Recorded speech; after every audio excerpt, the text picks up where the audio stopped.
Welcome to Pillow Talks with Victor, where love lingers in words. Tonight's story is about two hearts divided by walls, but connected by something deeper: curiosity, comfort, and a feeling they didn't dare to name. This is Across the Corridor. The first time Daniel heard her laugh, it came through the wall. The boys' hostel and the girls' hostel shared a single corridor, two worlds divided by paint and curfews.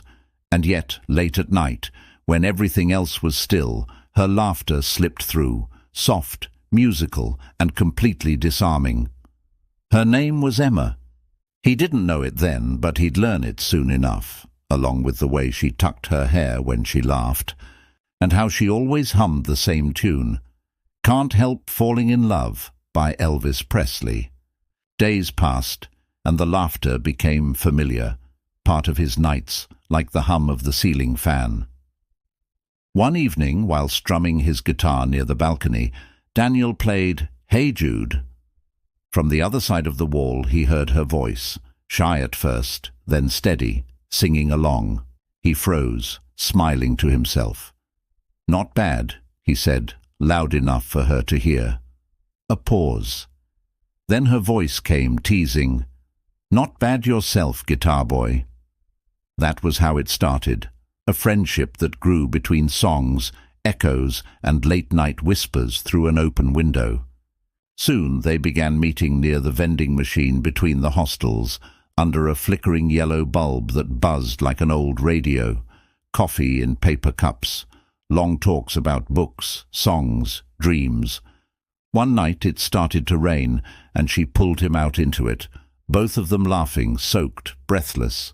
When she looked up at him, hair dripping and eyes sparkling, the world went quiet. He brushed a strand from her face, slowly, uncertainly.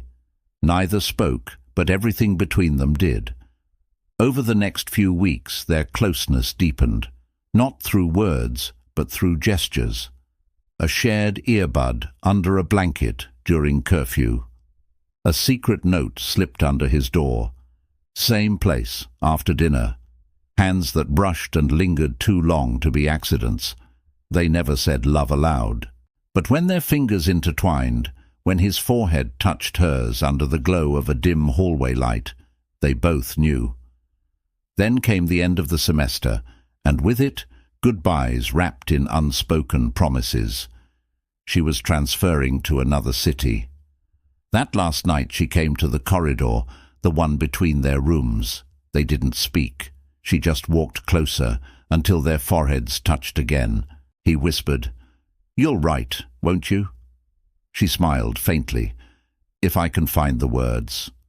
Her perfume lingered in the air long after she left, and the corridor was never the same again. Years later, Daniel sat in a small cafe, writing a story called Across the Corridor. A gentle song played in the background, the sound of silence. He smiled as he typed her name, Emma. And just then, someone behind him whispered, "Still writing about hostel girls, Daniel." He turned. She was there, older, different, but still her.